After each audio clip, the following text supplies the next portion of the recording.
اسلام آباد میں 1980 اور 1990 کی دہائی میں ہالیڈے ان ہوٹل کی لابی میں شام کی چائے پر اکثر ایک محفل سجا کرتی تھی۔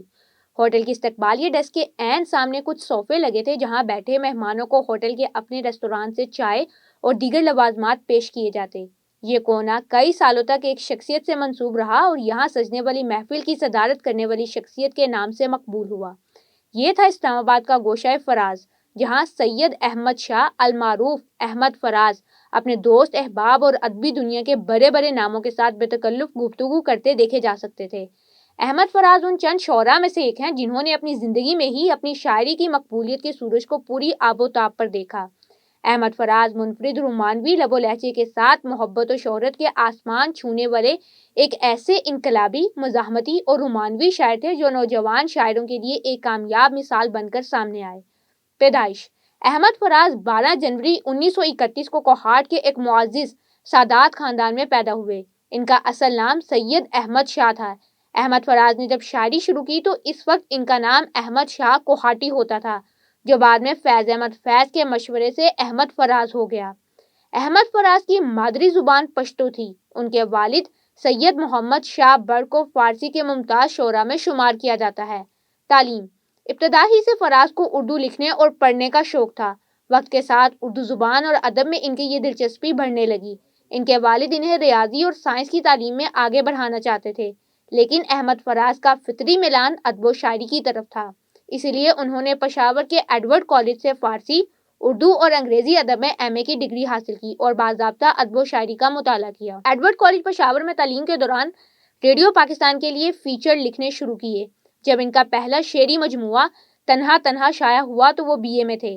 کالج میں تعلیم حاصل کرنے کے دوران فیض احمد فیض اور علی سردار جعفری جیسے بڑے شعراء سے احمد فراز کا جو تعلق بنا، اس نے فراز کو بہت متاثر کیا اور ان کی شاعری انقلابی نظموں اور ترانوں میں ڈھلنے لگی۔ کریئر: تعلیم کی تکمیل کے بعد ریڈیو سے علیحدہ ہو گئے اور یونیورسٹی میں لیکچرارشپ اختیار کر لی۔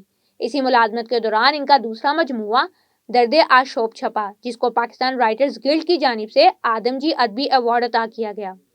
یونیورسٹی کی ملازمت کے بعد پاکستان نیشنل سینٹر پشاور کے ڈائریکٹر مقرر ہوئے۔ انہیں 1976 میں اکادمی ادبیات پاکستان کا پہلا سربراہ بنایا گیا۔ 1989 سے 1990 چیئرمین اکادمی پاکستان، 1991 سے 1993 تک لوک ورثہ اور 1993 سے 2006 تک نیشنل بک فاؤنڈیشن کے سربراہ رہے۔ ان کا کہنا تھا کہ ٹی وی انٹرویو کی پاداش میں انہیں نیشنل بک فاؤنڈیشن کی ملازمت سے فارغ کر دیا گیا۔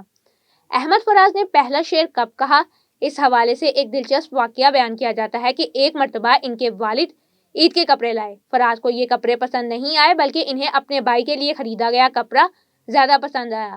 اس موقع پر انہوں نے یہ شعر کہا تھا: سب کے واسطے لائے ہیں کپڑے سیل سے، لائے ہیں میرے لیے قیدی کا کمبل جیل سے۔ احتجاجی روش: احمد فراز، جنہوں نے ایک زمانے میں فوج میں ملازمت کی کوشش کی تھی، اپنی شاعری کی زمانہ عروج میں فوج میں آمرانہ روش اور اس کے سیاسی کردار کے خلاف شعر کہنے کے سبب کافی شہرت پائی۔ انہوں نے ضیاء الحق کے مارشل لا کے دور کے خلاف نظمیں لکھیں جنہیں بہت شہرت ملی۔ مشاعروں میں کلام پڑھنے پر انہیں ضیاء حکومت نے حراست میں لے لیا، جس کے بعد احمد فراز کو خود ساختہ جلا وطنی بھی برداشت کرنا پڑی۔ 6 سال تک برطانیہ، کینیڈا اور یورپ میں مقیم رہنے کے بعد وہ 1988 میں پاکستان آئے، جب بےنظیر بھٹو وزیر اعظم بن چکی تھیں۔ شعری مجموعے: احمد فراز کے 14 مجموعے ہائے کلام میں تنہا تنہا، درد آشوب، نایافت، شب خون، میرے خواب ریزہ ریزہ، جانے جانا، بے آواز گلی کوچوں میں، نابینا شہر میں آئینہ، سب آوازیں میری ہیں، پس انداز موسم، بودرک، غزل بہانہ کروں اور اے عشق جنوں پیشہ شامل ہیں۔ اس کے علاوہ ان کے کلام کی کلیات شہر سخن آراستہ ہے بھی مداحوں میں مقبول ہے۔ جدید لب و لہجے کی اس خوبصورت شاعر کے کلام میں رومانوی موضوعات کے علاوہ سماجی اور سیاسی عوامل کے زیر اثر جنم لینے والے خیالات اور جذبات بھی ملتے ہیں۔ وہ سماجی اقدار کے بہت بڑے علمبردار تھے اور اس حوالے سے اپنی فکر اور نظریات کا شاعری میں بھی اظہار کیا ہے۔ احمد فراز کی چند غزلوں کو فلموں میں شامل کیا گیا اور وہ بہت مقبول ہوئیں۔ خاص طور پر فلم انگارے اور محبت میں ان کی جو غزلیں شامل کی گئیں وہ کلاسک کا درجہ اختیار کر گئیں۔ مہدی حسن کی آواز میں ان کی یہ غزل کس نے نہیں سنی ہوگی؟ اب کہ ہم بچھڑے تو شاید کبھی خوابوں میں ملیں، جس طرح سوکھے ہوئے پھول کتابوں میں ملیں۔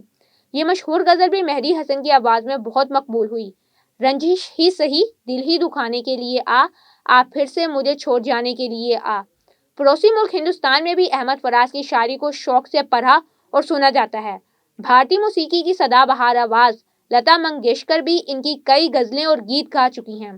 فراز کی ایک غزل آنکھ سے دور نہ ہو دل سے اتر جائے گا جب لتا جی نے گائی تو اسے بہت پذیرائی ملی۔ ان کے علاوہ جگجیت نے بھی فراز کی غزلیں گائی ہیں۔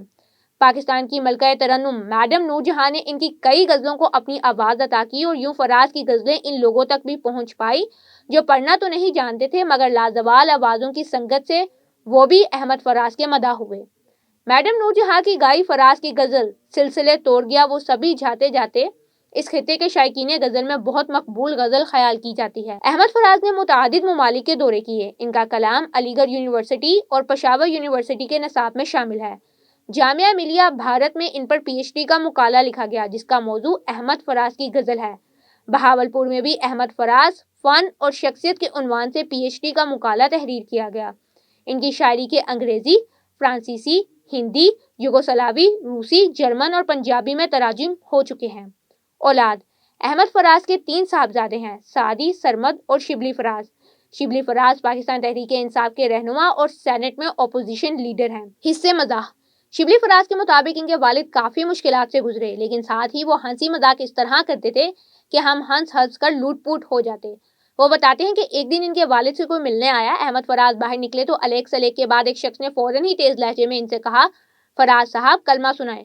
کوئی اور ہوتا تو اس سوال پر بکھلا جاتا لیکن فراز نے جھٹ سے جواب دیا، کیوں، کلمہ بدل گیا ہے کیا؟ کیشور ناہید بتاتی ہیں کہ ایک بار فراز کسی ہوٹل میں ٹھہرے ہوئے تھے تو کچھ دوست ان سے ملنے چلے گئے۔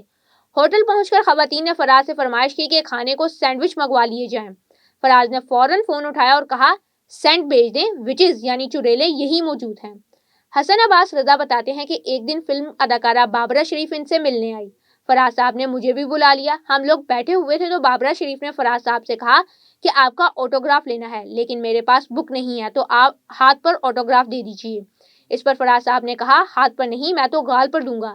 اس پر بابرہ شریف اور فراز صاحب دونوں ہنس دیے۔ اعزازات: احمد فراز نے 1966 میں آدم جی ادبی ایوارڈ اور 1990 میں اباسین ایوارڈ حاصل کیا۔ 1988 میں انہیں بھارت میں فراخ گورکھپوری ایوارڈ سے نوازا گیا۔